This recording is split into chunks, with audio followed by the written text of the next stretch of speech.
A new Wordle puzzle is online. Click on the link to play.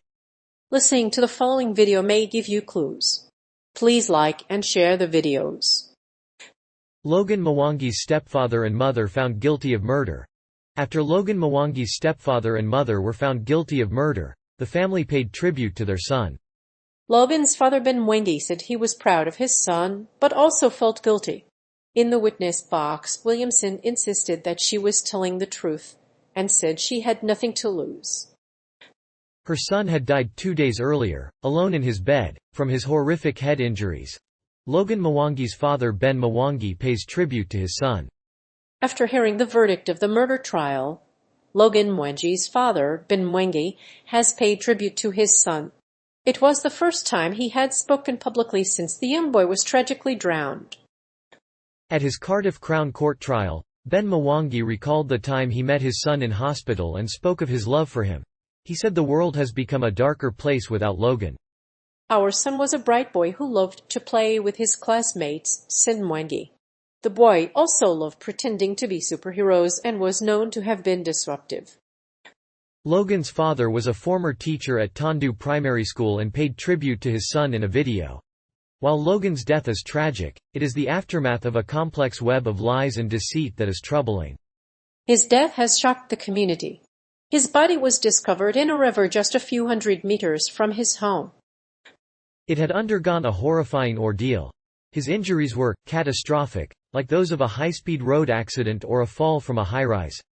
He suffered severe internal and external injuries. His death has left his father and other family members broken and distraught. In the wake of Logan's death, his father and stepfather, John Cole, have appeared at Cardiff Crown Court to pay tribute to their dead son. Ingharad Williamson and Ben Mwangi's mother, Ingharad Mwangi, have been at the center of the media's coverage. They have denied committing a crime that was not related to Logan's death. Williamson denied involvement in son's death. Logan Mwangi, 5, was found dead in the River Ogmore, a few miles from his home, in July 2016. The death of the toddler, a non-verbal toddler, has been the subject of speculation and a trial. Williamson, his girlfriend, and their 14-year-old son, John Cole, denied involvement. A forensic autopsy revealed a fractured arm and burns to the neck. Pinoyan, who was not injured in the robbery, had been terrified of the killer, and did not immediately identify Williamson as his assailant. In fact, he had suspected Williamson for some time, but Pinoyan came forward after learning that Williamson had been involved in the murder. Despite the fact that Williamson was initially accused of the killing, he was eventually released on his own, recognized 18 months later. Footage of the scene showed that Williamson had been awake when Logan was found dead. A co-accused, a teenage boy, was also present at the scene. Despite Williamson's denials, the prosecution was able to show that she was aware of her son's death, and that she had sent another youth to hide Logan's body. This evidence suggests that Williamson knew about his son's death and tried to cover up his crime by washing the bed linen that was soaked with blood. Pinoyan was held at gunpoint by the Williamsons. The brothers allegedly demanded money and drugs from Pinoyan and threatened his family. Pinoyan's family complied, but Williamson's brother threatened to rape, torture, and even kill Pinoyan's family if the drugs and money were not found. Pinoyan said he did not have money and was worried about Williamson's reputation. Williamson denied perverting the course of justice. The prosecution claimed that the foster father and teen were not at fault. The two teens hid the dead boy's body in their home after a week of abuse by Logan. But the foster family said that Logan made their life hell and was a threat to them. The foster father also said that Logan chanted about killing people and said that he wanted to punch his lights out. The prosecution argued that Cole's dehumanizing term, Coco Pop, demonstrated deeply held racist views towards Logan Mwangi. But the judge dismissed the prosecution's evidence, ruling that his motive for using it was inadmissible at trial. The prosecution also claimed that Cole had long-standing racist views, and that he tried to prevent Logan from meeting his real father and his grandmother. The prosecution claimed that Williamson did not tell the police about the death of Logan until the 5th interview.